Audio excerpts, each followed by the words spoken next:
Hello, fellow members of the Midnight Society. Welcome back to another episode review from the show Are You Afraid of the Dark? Last time, we covered The Tale of the Quicksilver, a kiki story about two brothers who move into a haunted house.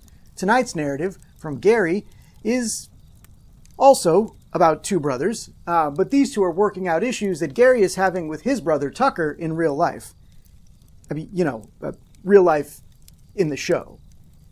Anyway, submitted for the approval of the Midnight Society, I call this Season 3, Episode 12, The Tale of the Crimson Clown. We open on Frank putting what I assume are his best moves on Sam. I'm gonna cut right to it. I want to go out with you next Friday.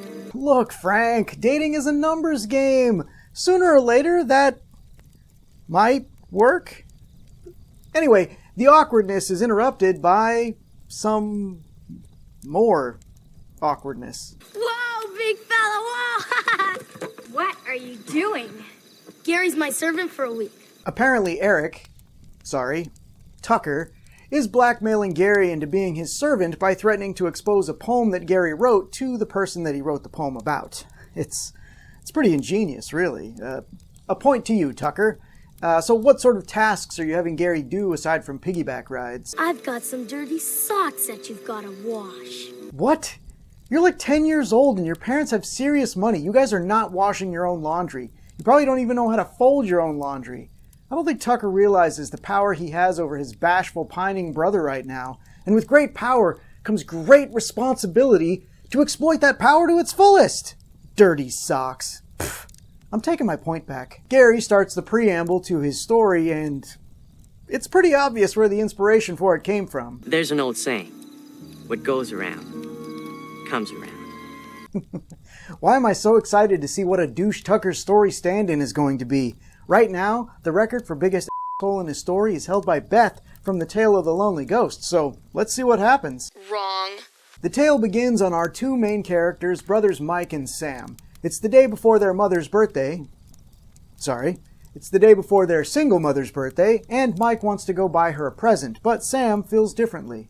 Go yourself, I'm watching something. Okay, solid start, but will he go full Beth? Time will tell. Now, Mike appeals to Sam's softer side and convinces him to go with him by saying, Just do it! Mike and Sam's mom wants to know where they're going, and we discover that Mike is just the worst liar ever. Go where? Skating.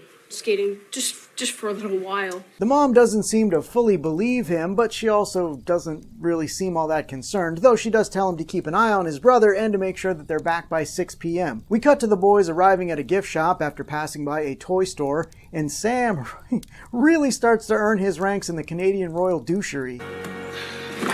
Oh, sorry, man. Sorry, here. I'll get the door. I love the idea that Gary is telling this story that is clearly about him and Tucker and has to describe to everyone what a little Sam is. While Mike is the older, kinder, more responsible, and devastatingly handsome brother, Sam, is the twattiest twat that ever twatted. Mike says they need to buy their mom a present, but Sam says that Mike needs to buy her a present while he goes to the toy shop next door. Mike protests, but Sam goes anyway. Mike looks around the little boutique until this happens. Can I help you? Zoidberg? Zoidberg. Mike tells the shopkeeper that he's there to buy a birthday gift, and then... I see. Well, my friend, how much are you willing to spend? Well, Gary, I'm officially creeped out. I'm not sure if this guy is putting out stranger danger vibes or evil shopkeeper vibes, but he makes me uncomfortable no matter which way it goes. Is there a problem? Mike has $70 to spend on a gift, which is a lot for a kid of his age in the 90s. He must have been saving for a while. The shopkeeper presents Mike with a porcelain figurine that costs $50, which Mike thinks is the perfect gift. Sam comes back from the toy store and seems rather indifferent to it. Mike decides to purchase it, only to discover... Where did you get this? The toy store. You stole my money. Hold up. Let's wind this back. When they arrive at this store, Sam is wearing some ginormous mittens that he has presumably been wearing since they left the house. If he managed to take Mike's wallet, empty it, and put it back without notice while wearing those things, he is the greatest pickpocket in the history of ever. In fact, that's probably going to be the biggest supernatural element to this episode. Now, One could make the argument that he stole Mike's money before they left the house, but if that was the case, why would he have wanted to stay home when there would have been an opportunity to spend that money? Would you lighten up? Mike tries to return the game that Sam bought with the stolen money, but the shop closes just as he gets there. He goes back to the gift shop and asks if he can pay for the figurine the next day. But are you hoping to return the game the following day, or do you just happen to have another $50 lying around somewhere? In either event, the shopkeeper says no, which, yeah, checks out. Out of frustration, Mike asks, Do you know what happens to bad kids? I mean really bad kids like you. yeah, they get punched in the f***ing throat. Mike doesn't say that, though. He instead says, The Crimson Clown is watching you. the Crimson Clown? Look, while I'm impressed with your color vocabulary, that's the best you could come up with? I mean, the doll is ugly, but the porcelain dolls surrounding it are far creepier. Those things will definitely devour a child's soul, and if my past experience is any indicator, they'll do it just for kicks. Sam gets into a staring contest with the clown doll until its eyes light up for a moment, freaking him out. Before they leave, he also looks back and notices that the doll is gone from its perch, weirding him out even further. Mike says that Sam's shenanigans have made them late, but it's like bright day outside and they were only in the store for like 5 minutes. Now look, I know parents this season have been really into making their kids like walk or bike into the city, but come on, like, how far from home could they possibly be? Wait, it's now completely f***ing dark? Not dusk, dark, as in night. How far was that shop? Whatever. Look, it's Are You Afraid of the Dark, right? Their mom's probably gone or asleep, so I'm sure it's fine. Where have you been? Look at the time. Where's Michael? Whoa, that seems rather intense considering the situation. I mean, I don't suppose Sam is going to be honest about why they're late. I wanted to come home, but Mike said he wanted to see his friends and he didn't care how late we'd be. Why, this little I'm fine. I'm cool, okay? Let's just move on. I mean, look, I'm sure their mom isn't buying into this obvious lie. Oh, is that right? Well, we'll just see about that. Michael, get down here right now. This kid sucks. Look at me, young man, when I talk to you. Now, I want you to get up in your room, and I don't want to hear one word out of you until dinner's on the table. Is that clear? Look, I know that snitches get stitches, but if I was taking that kind of verbal thrashing unjustifiably, I would have ratted that little fucker out about everything in a heartbeat. And the proof of his crimes are on his person. And look, I'm fairly certain that Sega games did not cost $70 back then, so he would have the game and some of the stolen cash on him. That is clearly a Sega video game case, but he owns a Nintendo? Get your shit together, prop department! Though I do love that the game is Zeebo's Big House, referencing Are You Afraid of the Dark's most prominent clown villain. Zeebo. Mike's mom sends him to his room for being late and tells him to stay there until dinner is ready. Some things then happen that make me question if time just works differently in this house. While Mike is getting dressed downstairs, Sam goes to his room upstairs. Almost immediately after getting there, his mom shows up at the door to tell him to wash up because dinner is almost ready. She leaves, and almost immediately after that, Mike enters to tell him that dinner is ready. I was half expecting both boys to be aged up 10 years by the time they got to the dining room table. Yeah, whatever. While Sam is in his room, the clown doll from the shop appears on his desk. He calls for Mike, but the doll disappears when Mike enters the room.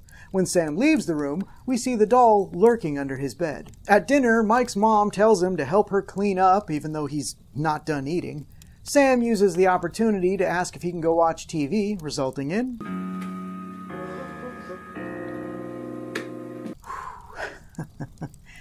You know, you can have a character who's a jerk, and they can go on a journey and change their ways. If they're written well, you care about that journey, and you root for them to become good.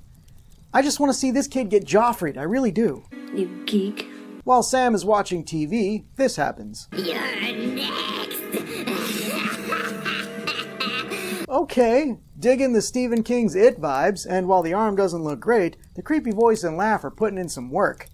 Mike appears in the room and Sam sees that everything is back to normal. Their mom tells Sam that it's time for bed, but he doesn't go without, well, being himself. What are you staring at, turd face? You overgrown dirtbag? Mike does goad Sam here, and justifiably so. When their mom asks what's going on, he tells her that Sam was being a jerk, so he told him a crimson clown would get him. Their mom tells Mike to give Sam a break. We then see that Sam is eavesdropping on the conversation from the stairs because, of course he is. He's still little. Yeah, a little jerk. You're the jerk, Mike. You stole his money, meant to buy your mother a gift on her birthday, and used it to buy yourself a Sega game for your Nintendo console. But yeah. He's the jerk. When Sam actually does try to go to his room, he finds the door locked. He manages to force his way in, falling to the ground, and when he gets to his feet, he sees... Mike! You know what? I don't need a big payoff here. If I just knew that this clown doll would f*** with this kid for the rest of his life, I'd consider it a great story. I'm out of here. Later that night, Sam gets a fake-out scare.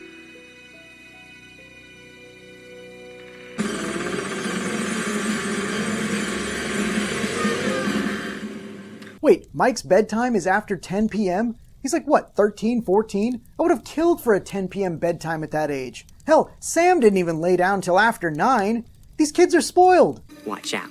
Even though he was the one who was wronged, Mike apologizes to Sam for telling him the story about the Crimson Clown. Surprisingly, Sam accepts the apology with grace and dignity, offering up his own apology in return. Now, see, this is what I'm talking about, Are You Afraid of the Dark? Character growth.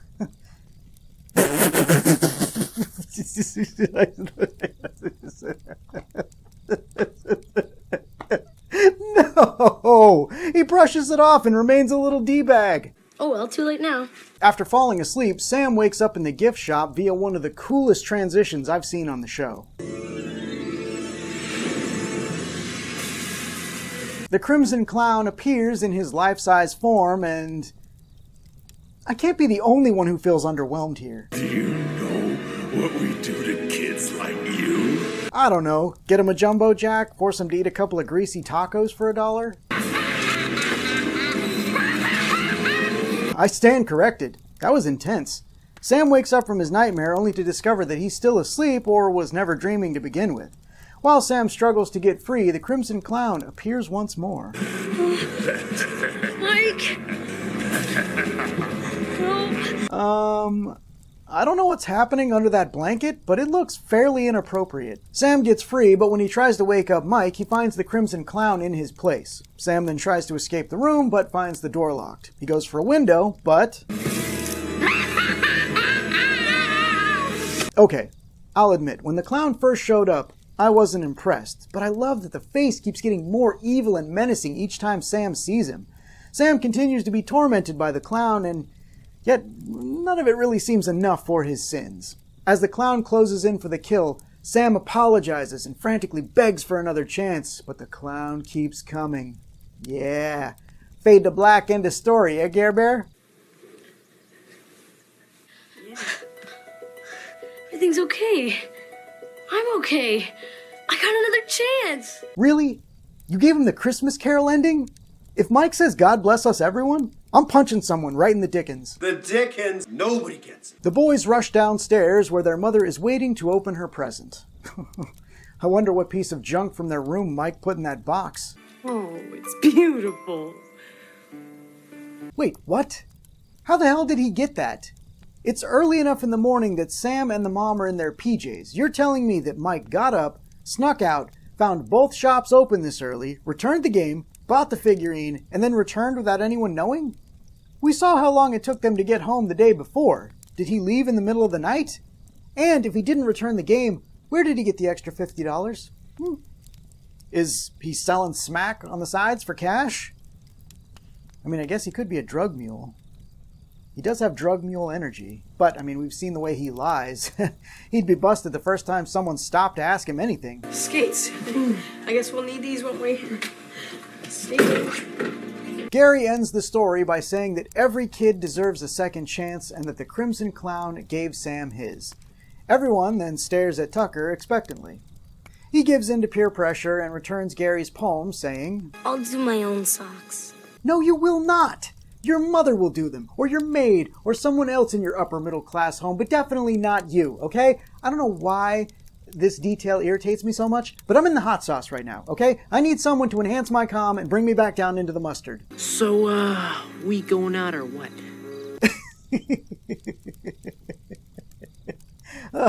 Oh, thanks, Frank. I needed that. Sam also recognizes how ridiculous Frank is and responds in kind. It's a real hot offer, but I just think you need to cool off. Gary seizes the opportunity and asks Sam if he can walk her home. She accepts, and we end on a shot that is supposed to reveal that the poem was about Sam in an artistic way, but I can only focus on one thing. So they finally did it. I mean, they barely put the fire out when they try, but they finally just f***ed off with the fire still burning. I guess the next episode will start with them finding a new forest to endanger. Enough, you little spud. Now for the review. This episode was pretty good. While the monster starts off rather silly, it gets creepier as it goes, and there are some nice scares to complement it. The story was serviceable and the acting was alright, though I do think their resolution was a bit rushed and there were some wonky time mechanics throughout. What a bunch of crud. The settings were okay, which is actually an improvement over the past few episodes. The gift shop was good. It felt very much like a Hallmark store or something along those lines, but it had just the right amount of oddities to make it work for a scary story. The boys' home was also pretty good. I especially liked the look of their room. The random signs and clutter made it really feel like the bedroom shared by a couple of siblings. Yes, ma'am. The story is okay. It does seem to borrow its main character's arc from A Christmas Carol, with Sam standing in for Ebenezer Scrooge. The main difference between these two stories is that in A Christmas Carol, we get to see behind what led Scrooge to become the miser that he is before he gets scared straight. Due to the short runtime, Sam is just a dick for the sake of being one, and I never got on his side, even at the end. Who cares? The scares in this episode were a refreshing change of pace after the lack of scares in the previous couple of episodes. In the early half of the episode, the scares are mild and the clown doll is pretty silly looking, but by the end they had pulled out all the stops with the look of the monster and the torment being put upon Sam. Now, I've never been afraid of clowns, but younger me might have found this episode scary. If nothing else, Sam's haircut was terrifying. Wimp. The acting in this episode was decent. Mike did an okay job, though he doesn't really get to stretch his horror acting legs since he isn't privy to the monster.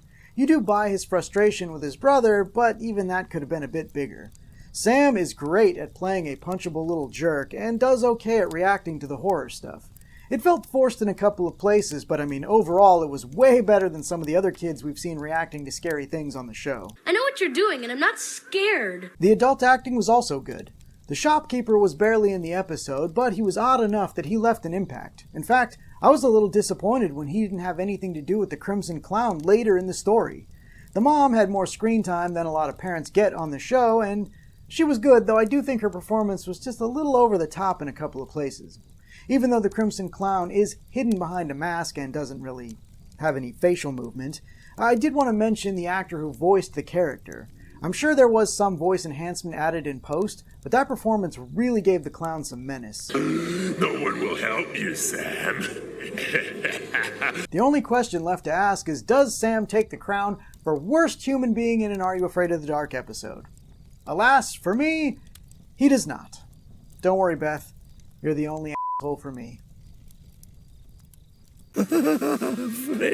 Gary, the story may have been born out of spite, but it paid off because the tale of the Crimson Clown meets the approval of the Midnight Society.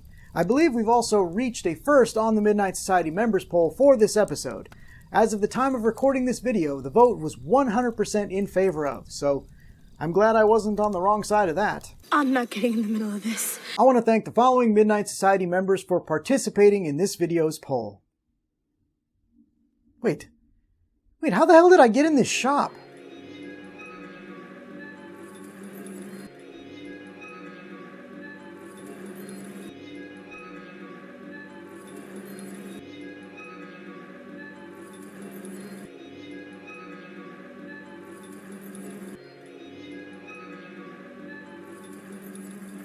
Okay, those porcelain dolls are really starting to freak me out. Names are on the screen. I gotta get out of here.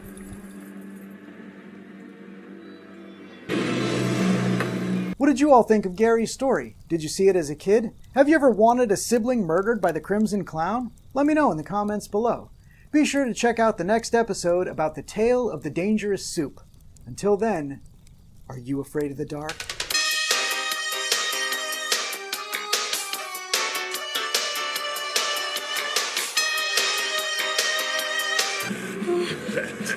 Mike!